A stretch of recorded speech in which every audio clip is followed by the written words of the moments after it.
Hi everyone, इस part के अंदर हम लोग कार्ट से ऑर्डर को प्लेस करेंगे और रिडक्स वाले डाटा को क्लियर भी कर लेंगे। आपको ध्यान होगा लास्ट पार्ट के अंदर हम लोगों ने इनपुट फील्ड को ऐड करा था ताकि हम लोग क्वांटिटी को ऐड या फिर कम कर पाएं। जैसे कि मैं यहाँ पे अगर क्वांटिटी चेंज करता हूँ तो ये वाला प्राइस जिस प्रोडक्ट के अकॉर्डिंग है और जो टोटल प्राइस है ये सारे के सारे भी चेंज हो जाते हैं। यहाँ पे आप देख पा रहे हो, राइट। सो इस पार्ट के अंदर हम लोग क्या करेंगे, ऐसे प्लेस ऑर्डर के लिए एक बटन बनाएंगे। जैसे ही हम लोग इस पर क्लिक करेंगे एक ऑर्डर प्लेस हो जाएगा, उसके बाद में रिडक्स का डाटा क्लीन हो जाएगा, लोकल स्टोरेज का डाटा क्लीन हो जाएगा और यूजर वापस से होम वाले पेज के ऊपर लैंड कर जाएगा और कोई भी आइटम कार्ट में एडिड नहीं रहेगा बिकॉज वो सब कुछ हमने ऑर्डर कर दिए। इसके साथ साथ हम लोग जैसे ही यहाँ पे क्लिक करेंगे तो ये आइटम रिमूव भी हो जाएगा। एक बार मैं आपको करके भी दिखा देता हूँ। जैसे कि ये रेड नेल पॉलिश है, इसको मैं यहाँ पे रिमूव करता हूँ तो ये रिमूव हो चुका है, प्राइस भी इसके हिसाब से कम हो चुका है। देन मैं यहाँ पे प्लेस ऑर्डर पे क्लिक करूंगा तो यहाँ पे आ गया your order is placed. Then ये वापस से होम पेज के ऊपर आ जाता है। यहाँ पे आप देख पा रहे हो जो रिडक्स के अंदर डाटा है वो भी क्लीन हो चुका है यहाँ से, ऑलराइट, और कोई भी आइटम यहाँ पे सिलेक्टेड नहीं है। सो ये इस पार्ट के अंदर हम लोग इंप्लीमेंट करने वाले हैं। तो सबसे पहले हम लोग यहाँ पे रिमूव फ्रॉम कार्ट वाली फंक्शनैलिटी बनाएंगे नेक्स्ट वाले पेज से। देन हम लोग प्लेस होल्डर के लिए एक फंक्शन बनाएंगे, रिमूव करेंगे डाटा रिडक्स में से, रिमूव करेंगे डाटा लोकल स्टोरेज में से, इंटरव्यू क्वेश्चन डिस्कस करने वाले हैं, नोट्स कोड प्लेलिस्ट का लिंक आपको डिस्क्रिप्शन बॉक्स में मिल जाएगा। अब मैं ये डमी कोड है ये भी रिमूव कर देता हूँ जो मैंने इस डेमो के लिए बनाया था, एंड कुछ आइटम्स को मैं ऐड भी कर लेता हूँ कार्ट के अंदर। डाटा मैंने यहाँ पे रिमूव कर दिया जो डेमो के लिए बनाया। सो मैंने कुछ रैंडम आइटम्स यहाँ पे ऐड कर लिए, इस तरीके से 4 आइटम्स ऐड करे मैंने। देन मैं यहाँ पे आगे गया, 4 आइटम दिख भी रहे हैं, इनकी क्वांटिटी वगैरह भी चेंज कर पा रहा हूँ मैं यहाँ पे, प्राइस भी इसके हिसाब से चेंज हो रहा है। बट जैसे मैं यहाँ पे क्लिक करता हूँ कोई भी एक्शन परफॉर्म नहीं हो रहा अभी के लिए, आप देख पा रहे हो, राइट। इवन मैं रिफ्रेश करूंगा तो भी हमारे पास चीज़ें सेम ही रहती हैं। सो इसके लिए मैं क्या करता हूँ, अब आजकल एक अच्छी जॉब मिलना बहुत मुश्किल हो चुका है। एक जॉब के लिए 10,000 से भी ज़्यादा कैंडिडेट्स अप्लाई करते हैं। बट अगर आप भी जॉब सर्च कर रहे हो तो इसके लिए मैं आपको एक सोल्यूशन दे सकता हूँ। शार्पनर टेक आपके लिए एक जॉब रेडी ट्रेनिंग प्रोग्राम लेके आया है। इसके अंदर आपको बेसिक से लेकर एडवांस तक ट्रेनिंग मिलेगी, प्रोजेक्ट्स करने को मिलेंगे, मॉक इंटरव्यूज, रिज्यूमे में हेल्प, बहुत कुछ मिलेगा। और उसके बाद आपका कंपनीज में इंटरव्यूज भी करवाया जाएगा। और सबसे सही चीज़ ये है कि आपको पेमेंट जॉब लगने के बाद करनी है, और अगर आपकी जॉब कहीं और से लगती है तो आपको पेमेंट करने की जरूरत भी नहीं है। सो डिस्क्रिप्शन बॉक्स में मैंने लिंक प्रोवाइड करवा दिया है, वहां पे आपको नाम और आपका नंबर ऐड करना है। देन हमारी तरफ से आपको कॉल आएगा और बाकी की डिटेल्स आप वहां पे पूछ सकते हो। So check out the description box.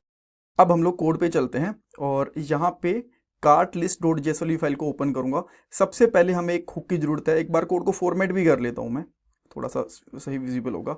सो मैं यहाँ पे एक कॉन्स्टेंट लेता हूँ जिसका नाम रखूंगा डिस्पैच, और यहाँ पे हम लोग लेंगे यूज डिस्पैच। रिएक्ट रिडक्स के हुक को ले लिया हम लोगों ने।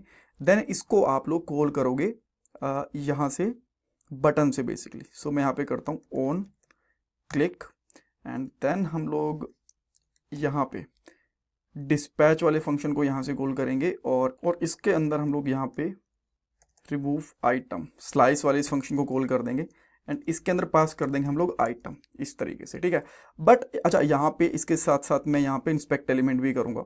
सो अब मैं यहाँ पे क्या कर रहा हूँ ना, किसी एक आइटम को रिमूव करने की कोशिश करता हूँ एक बार के लिए। जैसे मैं यहाँ पे क्लिक करूँगा रिमूव करने के लिए, ठीक है, कुछ तो हुआ बट ये आइटम यहाँ से रिमूव नहीं हुआ। ऊपर रिडक्स की वैल्यू भी 3 आ चुकी है बट आइटम ये स्टिल यहाँ पे है।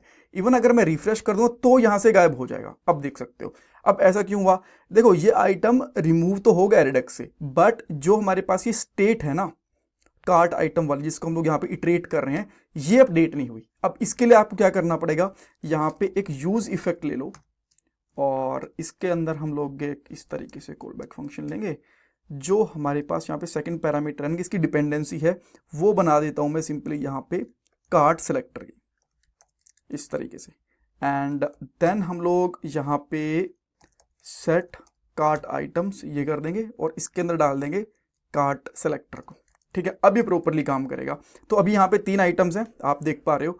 मैं लास्ट वाले को रिमूव कर रहा हूँ, हेयर वी गो, ये रिमूव भी हो चुका है और प्राइस भी चेंज हो चुका है, आप देख पा रहे हो। नाउ अब मान लो मैं 1-2 आइटम को और ऐड करना चाहता हूँ। सो मैं होम पे आया, ये वाला और ये परफ्यूम मैंने फिर से ऐड कर लिए। देन मैं यहाँ पे आया, अभी मेरे पास फिर से 4 आइटम हो गए, ठीक है। अब मैं यहाँ पे एक नीचे बटन बनाता हूँ प्लेस ऑर्डर प्लेस करने के लिए। तो इसके लिए आपको क्या करना पड़ेगा, सबसे नीचे जैसे एक कार्ट फूटर बना हुआ है ना, इसके नीचे मैं एक बटन बना देता हूँ सिंपली, और इस बटन का मैं यहाँ पे नाम कर देता हूँ प्लेस ऑर्डर, और इसको मैं यहाँ पे कर दूंगा क्लास BTN। अब आपको यहाँ पे इस तरीके का बटन दिखेगा बट थोड़ा स्पेस नहीं है नीचे, तो मैं थोड़ा एक काम करता हूँ, जो कार्ट कंटेनर है ना इसके नीचे थोड़ा सा स्पेस लगा देता हूँ। तो मैं CSS वाली फाइल पे जाऊँगा, इसको सर्च करूँगा और यहाँ पे कर दूँगा मार्जिन बॉटम 100 पिक्सल, ठीक है, अब देखते हैं। अब हमारे पास यहाँ पे प्रॉपर हमें स्पेस वगैरह दिख रहा है। ठीक है, अब इसके क्लिक के ऊपर कुछ भी परफॉर्म तो हो नहीं रहा, तो एक हम लोग यहाँ पे फंक्शन बनाएंगे जिसका नाम आप कर सकते हो हैंडल प्लेस ऑर्डर, इस तरीके से। एंड देन ये कांस्टेंट ले लेते हैं और एरो फंक्शन बना लेंगे इस तरीके से। देन इसके ऊपर सबसे पहला हम लोग काम क्या करेंगे, लोकल स्टोरेज से डाटा को रिमूव कर देंगे। लोकल स्टोरेज डॉट सेट, या फिर क्लियर ही कर देता हूँ यार, पूरी की पूरी लोकल स्टोरेज को क्लियर कर देता हूँ, बिकॉज और कुछ तो है नहीं हमारे पास। उसके बाद में जो रिडक्स वाला डाटा है इसको भी क्लीन करना पड़ेगा। अब रिडक्स के डाटा के क्लीन करने के लिए हमारे पास एक क्लियर ऑल आइटम करके एक फंक्शन बना हुआ है, बट इसके अंदर एक तो वैल्यू है, तो इसको हम लोग आइटम्स करेंगे, बिकॉज बहुत पहले हम लोगों ने बस काउंट को मैनेज करने के लिए यहाँ पे रखा हुआ था, और इसके अंदर मैं एक ब्लैंक एरे डाल देता हूँ। ठीक है, तो इस फंक्शन को मैं कॉल कर लूँगा जैसे हम लोगों ने डिस्पैच कॉल करा हुआ है ना, यहाँ पे सेम इसी तरीके से।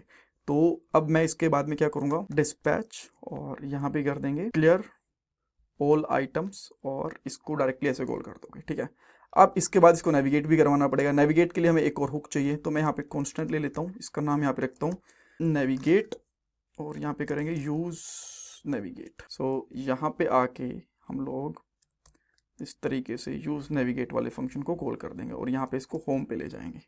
ठीक है, एंड देन हम लोग यहाँ पे एक अलर्ट भी कर सकते हैं। आप लोग चाहो तो प्रॉपर अच्छे से सीसेस वगैरह यूज़ करके कुछ टोस्ट वगैरह भी दिखा सकते हो, बट अभी के लिए मैं इतना ही कर रहा हूँ, ऑर्डर प्लेस्ड। ठीक है, देन हम लोग यहाँ पे आते हैं, 4 आइटम्स है हमारे पास, एक आइटम मैंने यहाँ से रिमूव कर दिया, देन मैंने 3 आइटम्स प्लेस करे। तो अच्छा, इस पर ये फंक्शन कॉल नहीं करा मैंने अभी तक, ये तो रहेगा। सो यहाँ पे करेंगे ऑन क्लिक, और इस फंक्शन को कॉल कर दिया। नाउ अब मैं यहाँ पे क्लिक करता हूँ, तो आप देख सकते हो सबसे पहले इसने बताया ऑर्डर प्लेस्ड, उसके बाद में कार्ट खाली, और लोकल स्टोरेज आप चेक करना चाहते हो तो एप्लीकेशंस में जाओ, लोकल स्टोरेज के अंदर भी कुछ नहीं है। एक बार फिर से ट्राई कर लेते हैं। 3 आइटम लिए मैंने, तीनों आइटम हमें यहाँ पे दिख भी रहे हैं, आप देख पा रहे हो। एक आइटम मैंने यहाँ से रिमूव कर दिया, प्लेस ऑर्डर करा, एंड नाउ ओके करा, यहाँ से भी चीज़ें क्लियर हो चुकी हैं, लोकल स्टोरेज से भी, और इंडेक्स के अंदर भी डाटा नहीं है। रिफ्रेश करोगे तो भी वापस नहीं आने वाला। सो इस तरीके से हमारा फ्लो कंप्लीट हो चुका है। अभी एक जस्ट छोटा सा पार्ट बाकी है, उसके अंदर हम लोग क्या करेंगे, इस एप्लीकेशन को डिप्लॉय करके देखेंगे, लोकल स्टोरेज पे लोकल सिस्टम पे पुल लेके कैसे इसको यूज़ कर सकते हैं, गिट के ऊपर कैसे अपलोड कर सकते हैं, ये सारी चीज़ें देख लेंगे basically. Thank you so much for watching this part guys.